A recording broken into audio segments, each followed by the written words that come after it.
Adakah nak kata, jangan kacau sekolah kami, jangan kacau murid kami?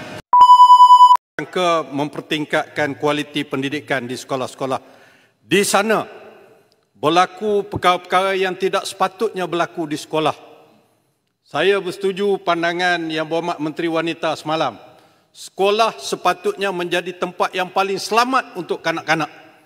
Tetapi tiba-tiba sekolah sudah tidak menjadi tempat yang selamat untuk kanak-kanak.